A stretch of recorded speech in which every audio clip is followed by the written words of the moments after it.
С начала этого года на территории республики зарегистрировали почти 500 пожаров. К несчастью, без человеческих жертв не обошлось. Только за последние сутки на местах ЧП обнаружили тела 3.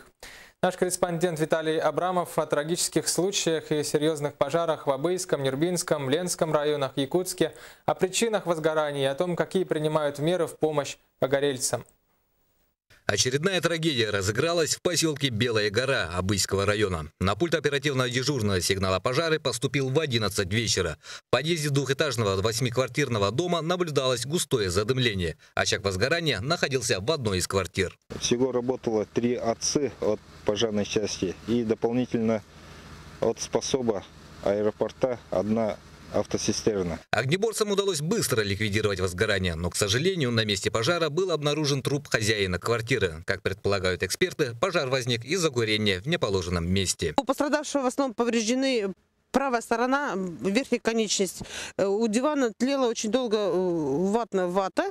Была поэтому огонь, повреждена небольшая часть стены, соприкасающаяся с диваном. В тот же вечер в ходе тушения пожара частного дома в селе Кундяя Сунтарского улуса обнаружены тела еще 2 человек. Тут уже криминалисты не исключают и криминальный след. В настоящее время по данному факту Нербинским межрайонным следственным отделом Следственного управления Следственного комитета России по Республике Саха-Якутия с дислокацией в селе Сунтар проводится доследственная проверка, в рамках которой для установления причины смерти мужчин и причины возгорания назначены соответствующие экспертные исследования. А за день до этого всего горе произошло в Ленске. Огонь охватил 16-квартирный жилой дом. Возгорание произошло на 1-м этаже. В квартире проживала ветеран Великой Отечественной войны Александра Гусева. 92-летнюю бабушку в халате и в тапочках из пожара успели вынести огнеборцы. Было видно, что сильный густой дым из окон 1-го этажа, со 2-го эвакуировали детей и женщину. Затем проводили разведку на наличие людей. Со 2-го подъезда было эвакуировано 2 пожилые женщины. Однако одну женщину спасти не удалось. 54-летняя жительница дома погибла. По предварительной причине отравилась угарным газом. Остальные жильцы потеряли имущество. Власти района решают, как помочь погорельцам. Я хочу, чтобы мы друг друга нашли понимание. Дело в том, что столько квартир не в городе. У нас районная администрация вообще не занимается жильем.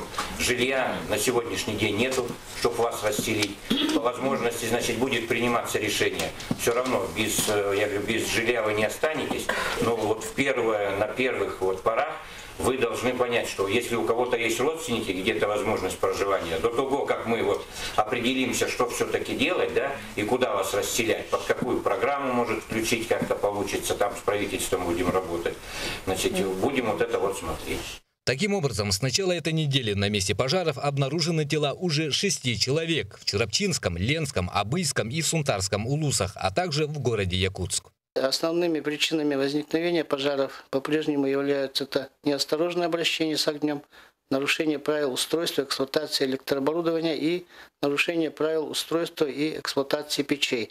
В итоге хотелось бы напомнить элементарные правила пожарной безопасности. Не допускайте неосторожного обращения с огнем. Будьте внимательны при использовании электроприборов и электрообогревателей. Следите за состоянием электропроводки и ни в коем случае не оставляйте детей без присмотра.